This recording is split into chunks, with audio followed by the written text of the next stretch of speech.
All right, so yesterday we talked about if something was being done to our variable, how we got it, the variable by itself. We talked about opposite order of operations, right? So today we're going to talk about what if there's more than one thing being done to the variable. In other words, what if I have something like 11x minus 4 equals 29? How would I get x by itself now? Because now there's two things being done to x. There's 11 that's being multiplied to x, and there's a 4 that's being subtracted from x. Yes? You do. Do you know why you have to get rid of the 4 first? But yes, but why the 4 first and not the 11 first? It's easier. Because of it has the. Because it's the variable will be by itself. Okay, but give me a mathematical reason why, Ariana, that it what?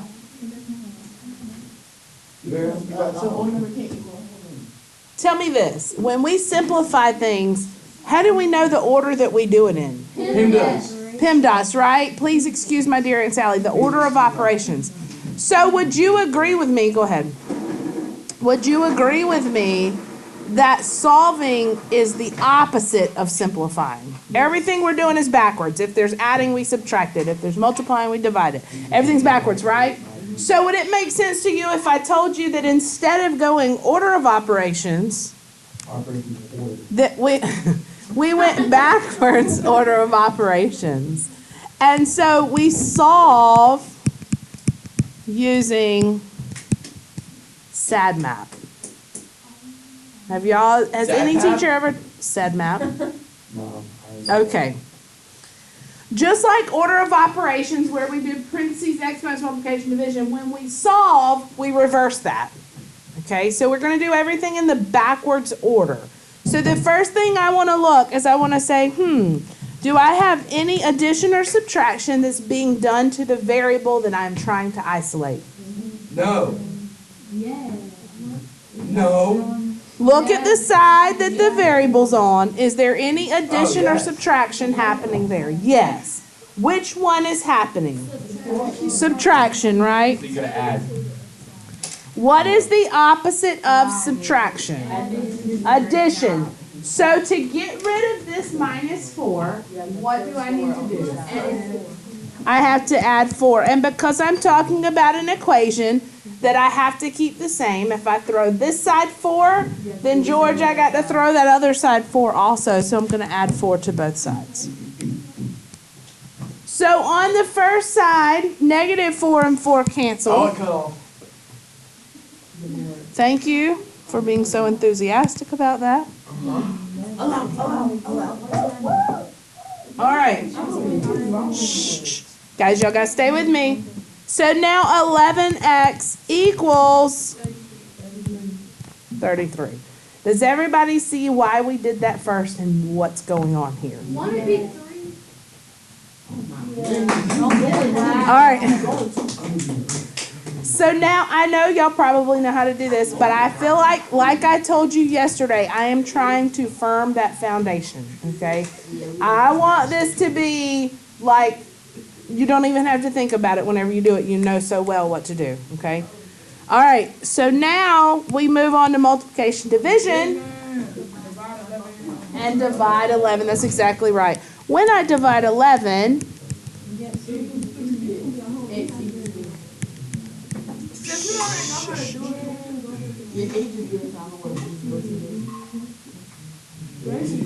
let me do a couple more because this is, y'all said you knew how to do yesterday, and then we got to that t over 5, and y'all went. No, that was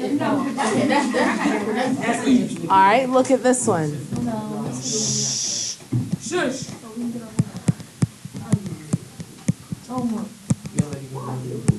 Just change the whole equation. It is division. So it's 7a over 8. Now look, let me ask you this. I want you to look at this very closely because this is where you really have to understand order of operations and backwards order of operations. When you look at this, yes, addition and subtraction come first. But because I've got a fraction here and everything is being divided by 8, do you agree that I could do this and not change the value of anything? Yes. For fractions really group things together. Do you agree with that? Yes. Everything on the top is grouped together, everything on the bottom is grouped together. And we say parentheses, but as we get further in math, we know that parentheses is really just meaning grouping together. It could be brackets, it could be grouped together by a numerator, it could be grouped together by a set of anything. It could be, but it's any type of grouping symbol. So essentially this is grouped together. So what should I do first?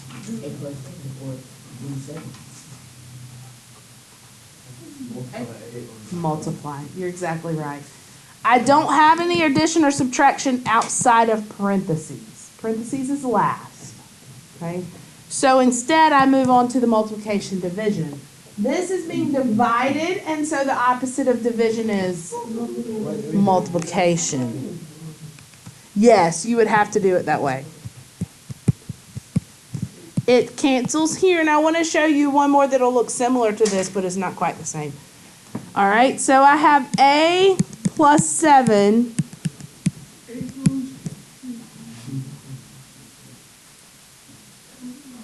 now what can I do?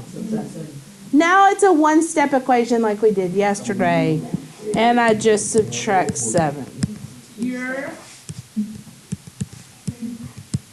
Now, I really want you to see, because the fractions really throw y'all for some reason. Look at this one. What if I change this equation to A over 8 plus 7 equals 5? How is this different now?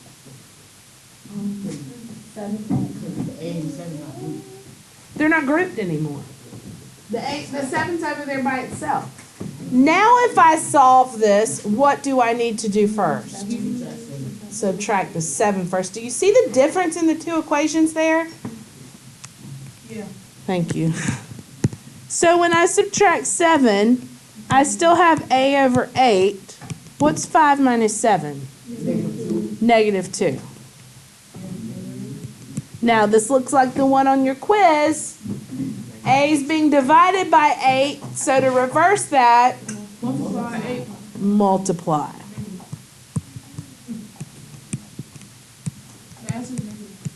The answer is negative 16.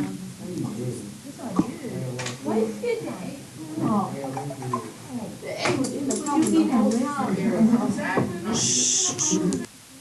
You go into Belk to buy some new shoes.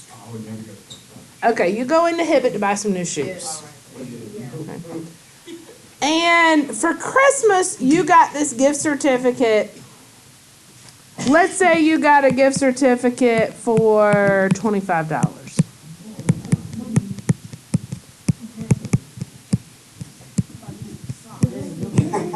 And the guy at the register says, hey, what's a popular shoe right now? Get some Jordans. Nike 05. No, Air Max. Air Max. Oh my. Nike Vapor Max. Nike Vapor Max. Give me an expensive.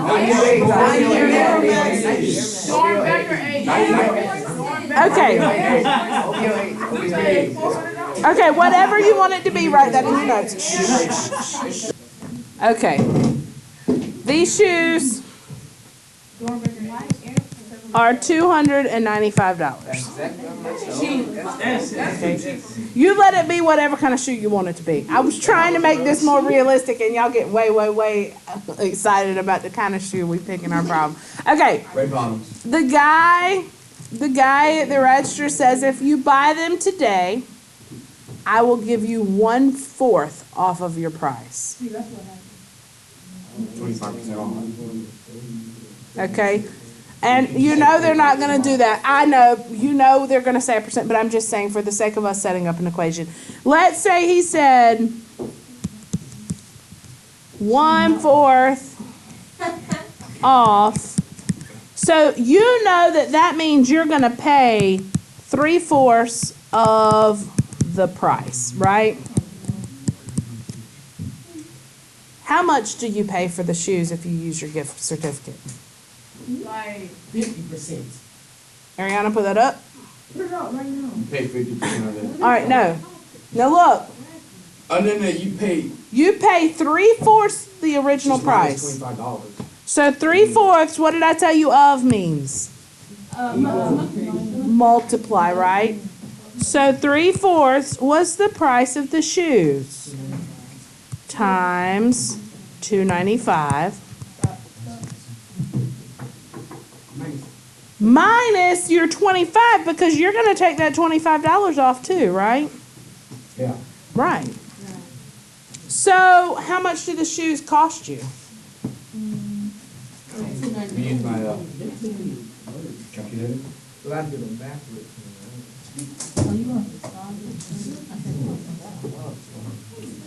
Now, and I'm also. All right, use your calculator. What is this? What is it? 221.25. Now subtract your $25 gift certificate. $1,800. $196.25. All right. Shh. Let's flip this around then. Same situation. But with red bottoms. Oh my goodness. Same situation, but this time the guy at the counter says, you'll pay 2/3 of the price. You still have your gift certificate. Same thing. And he says, your total is going to be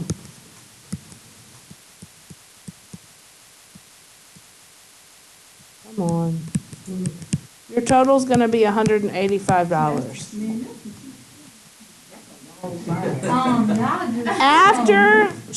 After your discount, and after your gift certificate, you pay $185. How much were the shoes originally? Ooh. So look, this time, what am I trying to find? So now you gotta go up. So now it's going to go way up from that. So 2/3 of the price. Remember, of means that. That's what I don't know now, right? You're still going to subtract your gift certificate, but this time it equals what? 185. How are you going to solve that for P? Add everything together. Why do you add before you multiply? Because it's sim days. Close. Sad math. That's right. That's right. That's okay. I appreciate the enthusiasm, and I know that you knew what you're talking about. Just said it wrong. I'm going to add 25 to both sides, right? So now I have 2/3 times P equals 2 what? 210? What did I do? They got a couple. And they know what it is. And you got You got to do what? Flip. What about it? You flip it. Flip it. What's that called?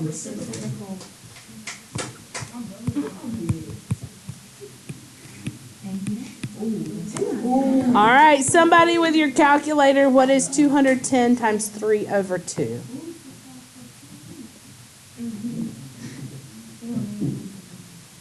Anybody? 315. Guys, I need you with me, not with the people around you. So these shoes originally cost $315. Does that make sense to you?